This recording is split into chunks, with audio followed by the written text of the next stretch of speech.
증권통 K 시간입니다. 오늘 시장 분석해보고요. 내일장 전략까지 찾아보겠습니다. 신한투자증권의 이호석 PB 함께합니다. PB님 안녕하세요. 네, 안녕하십니까. 이호석 PB입니다.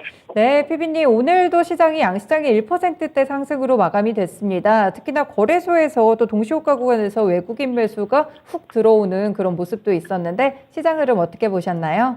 네, 우선 오늘 시장 같은 경우에는 미국이 이제 고용 안정에 대한 내용들이 나오면서 긴축 완화에 대한 기대감도 나왔거든요. 이 부분에서 있었던 훈풍들이 국내로 이제 이어진 것이 아닐까라고 조금 판단을 하고 있습니다.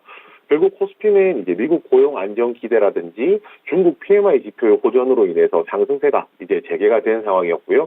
결과적으로는 어제 하루 쉰 거 말고는 굉장히 좋은 흐름을 여전히 보여주고 있다라고 얘기를 해볼 수가 있을 것 같습니다.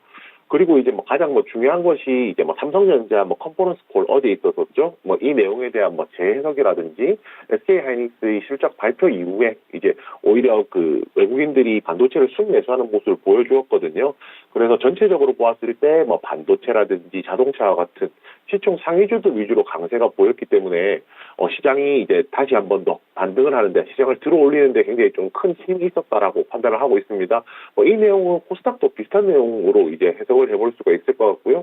전체적으로 보았을 때 결국에는 아직까지 어제 이제 우려했던 시장의 우려감들은 어느 정도 해소가 되는 것으로 보이고요. 오히려 이제 지금부터 내일 어떤 시장이 될지 한 번 더 분석해보는 그런 자세도 필요할 것이라고 판단합니다. 네, 정말 시장 분위기가 괜찮고 여러 가지 우려들을 좀 잠재우는 그런 글로벌적인 지표들도 많았는데요. 그렇다면 오늘장을 이끈 주요 이슈들은 어떤 것들을 꼽아주시겠어요? 네, 오늘 가장 대표적인 이슈는 제가 앞서서 말씀드렸던 삼성전자에 대한 내용입니다. 어제 삼성전자가 이제 이제 인위적인 감산을 하지 않겠다라는 이제 코멘트가 나온 건데요. 결국에는 인위적인 감산을 안 한다는 것은 가동률을 줄인다든지 웨이퍼 투입량을 줄이지 않는다라고 얘기를 해볼 수가 있고요. 오히려 이제 이렇게 되면 감산을 하지 않음으로써 그동안 감산 기대감 때문에 올랐던 주가들이 어제 조정을 받았다라고 생각을 할 수가 있거든요. 그런데 하루 지나고 하룻밤 동안 생각을 해보니까 생각이 조금 바뀐 겁니다. 투자자들 입장에서 실질적 감산이라는 부분에 대한 효과가 더 클 거라고 생각을 했던 건데요. 그게 뭐냐면 생산 설비를 재배치한다든지 라인 유지 보수를 강화한다든지 R&D를 이제 확대한다든지 이런 부분의 실질적인 감산을 한다라고 치면 올해 6월에서 7월부터는 이제 메모리 반도체 수급 개선에 영향을 줄 수 있을 것이다. 이런 내용들이라고 할 수가 있고요.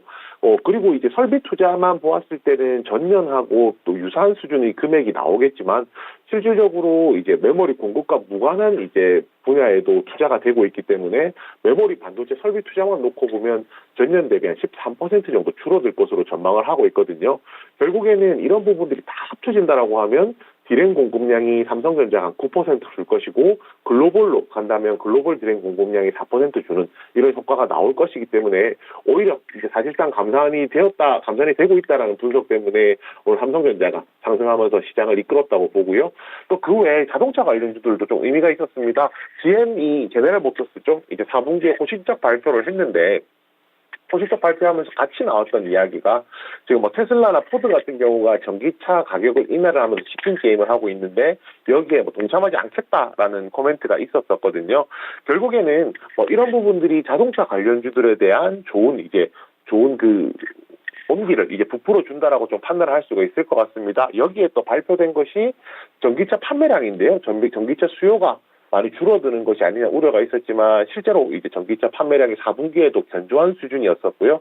결국에는 우리나라의 전기차 관련된 2차 전지 관련된 종목들이죠. 2차 전지 관련된 종목들 그리고 전기차와 관련해서 이제 부품을 생산하는 기업들 2차 전지 테마, 전기차 테마 같은 경우에 굉장히 좋은 내용이었다고 생각을 하고요. 마지막으로 이제 현대차가 환자용 웨어러블 로봇이라고 할 수 있는 엑시블이라는 것을 이제 의료용으로 승인을 했습니다. 식품의약품 안전처에서 인증을 받았는데요. 이게 복잡하게 말씀드려서 그렇지만은 이름이 어려워서 그렇지만 환자나 장애인들의 재활 운동이라든지 이런 부분에 이제 활용을 할 수 있는 전동 장치거든요.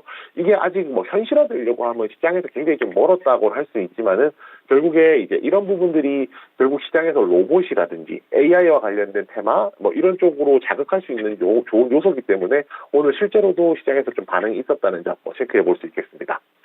네, 중요한 소식들을 요약해 주셨습니다. 그렇다면 내일장은 어떤 이슈들이 시장을 이끌까요? 네, 우선 내일 볼 이슈는 제일 큰 것이 FOMC가 아닐까 싶습니다. FOMC 발표 이후에 미국 시장이 어떻게 변할지, 그리고 그 변화하는 미국 시장의 영향을 국내에서 어떻게 받아들일지가 굉장히 좀 중요하다라고 할 수 있는데요. 지금은 섣불리 예상한다기보다는 우선 오늘 하루 밤 동안에 미국 시장의 변동이라든지 이런 부분을 보고 좀 판단할 필요가 있다라고 생각을 하고요. 오늘 시장에서 생각보다 관련된 내용으로 좀 시세가 안 나왔던 내용이라서 좀 말씀을 드립니다. 네이버에서 이제 네이버가 웹소설 기반의 영화 부트캠프라는 것이 이제 헐리우드 진출을 한다라고 했거든요.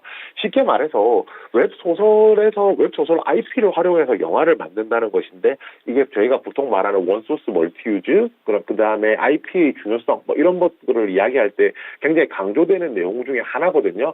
그래서 이제 아무래도 미디어라든지 컨텐츠, 그 다음에 웹툰 관련된 종목들 같은 경우에 시장에서 조금 더 주목을 받을 수 있을 거라고 생각했는데, 오늘 생각보다는 반응이 없었기 때문에 이 관심이 오히려 내일로 이연될 수 있지 않을까 조금 판단을 하고 있습니다. 그리고 마지막으로 정치 테마 관련해서도 좀 말씀드려야 될 것 같은데요. 국민의힘 당대표 선거를 앞두고 있고, 지금 나경원 전 의원이 이제 선거 불출마 선언을 한 이후에 안철수 의원 같은 경우가 굉장히 여론조사에서 상승세가 나오고 있는 상황이거든요. 오늘 다물 멀티미디어라든지 하는 종목들 보면 시장에서 시세가 굉장히 강한 것을 알 수가 있는데요. 저희 항상 말씀드리지만 정치 테마주 같은 경우에는 접근 자체를 단기적으로 할 수밖에 없습니다. 그리고 보수적으로 할 수밖에 없다는 것도 말씀을 드려야 될 것 같고요. 내일 변동성이 조금 더 확대될 수는 있겠지만 그 부분에 대해서 조금 더 보수적으로 조심하시면서 접근하시기를 권해드리겠습니다. 네, 여러 가지 또 이슈들을 함께 요약을 주셨습니다. 그렇다면 내일장 물론 FOMC가 있고요. 이거 외에도 좀 볼만한 이벤트들도 소개해 주세요. 네, 두 개 묶어서 말씀드려야 될 것 같아요. 내일 FOMC 회의 발표 있고요. 그 다음에 미국의 1월 ISM 제조업 지수 발표가 있습니다. 둘 다 엮어서 말씀드린 이유는 굉장히 간단하죠. 결국에는 경기가 어느 정도 회복된다라는 징조가 보인다라고 하면은 결국에는 속도 조절에 대한 이야기가 나올 수 있을 것이고요. 지금 가장 이야기가 많이 나오는 것은 2월에 인상 그리고 3월에 추가 인상 이렇게 해서 이것을 3월 회의가 마지막 금리 인상이 될 가능성이 높다라는 얘기가 나오고 있습니다. 그래서 어느 정도 거의 한 2년 동안 끌고왔던 이런 우려감들이 해소되는 시점에 왔기 때문에 이 부분이 시장에서 긍정적으로 받아들일지 안 그러면 또 다른 위기로 받아들일지에 대해서 조금 더 관심 포인트가 필요하다고 생각을 하고요. 그리고 이제 애플과 구글이 실적 발표 앞두고 있습니다. 두 대표적인 테크 기업들이잖아요. 시간으로 치면은 3일, 한국 시간으로 3일 오전 7시에 알게 될 거고, 알파벳 같은 경우, 구글 같은 경우에는 6시 반 정도 지금 예상을 하고 있습니다. 결국 실적이 발표되면은 국내 이제 우리나라 같은 경우에 기술주들이 많기 때문에 영향을 많이 받겠지만, 여기서 한 가지 더 포인트를 조금 놓고 보자라고 말씀드리면, 실적 발표뿐만 아니라 올 한 해 동안의 가이던스도 같이 발표를 할 거거든요. 올 한 해 가이던스에 대한 관심도 조금 필요해 보입니다. 까지 내일 미국 시장 거치고 나면 확실히 시장에 대한 영향력이 상당히 크게 작용을 할 것 같습니다. 그렇다면 대응 전략은 어떻게 세워볼까요? 네, 쉬어갈 수는 있어도 되돌아가지는 않을 것이라고 말씀드리겠습니다. 시장이 이제 저희가 FOMC에 대해서 말씀드렸지만 3월이 마지막이 될 수 있다라고 말씀을 드렸어요. 결국에 시장이 올라가다가 시장이 회복하다가 쉬어갈 수 있는 국면은 분명히 나올 수 있습니다. 그렇지만 그 이전으로 되돌아가지는 않을 것이라고 판단을 하고 있거든요. 그렇기 때문에 지금부터는 점진적으로 계좌의 주식 비중을 좀 더 늘려가는 전략 분명히 필요할 것이라고 생각합니다. 네, 그렇군요. 긍정적인 말씀입니다. 그동안 지수가 좀 아래쪽으로 더 내려가기보다는 조정을 받고 조금 더 긍정적이지 않을까 그런 생각이 드는 구간입니다. PB님 오늘 말씀 고맙습니다. 네, 감사합니다. 네, 증권통케이에서 이호석 PB의 의견까지 함께 들어봤습니다. 2월로 이제 넘어왔는데요. 확실히 날씨도 한파가 좀 풀렸고요. 시장에도 더 이상 좀 꽁꽁 얼어붙는 날은 없었으면 하는 그런 생각이 듭니다. 내일을 기점으로 오늘의 상승 기조가 유지가 될지 또 오늘 새벽부터 FOMC 관련된 파월 의장의 멘트들까지 잘 살펴보시면서 시장 잘 준비하시길 바라겠습니다.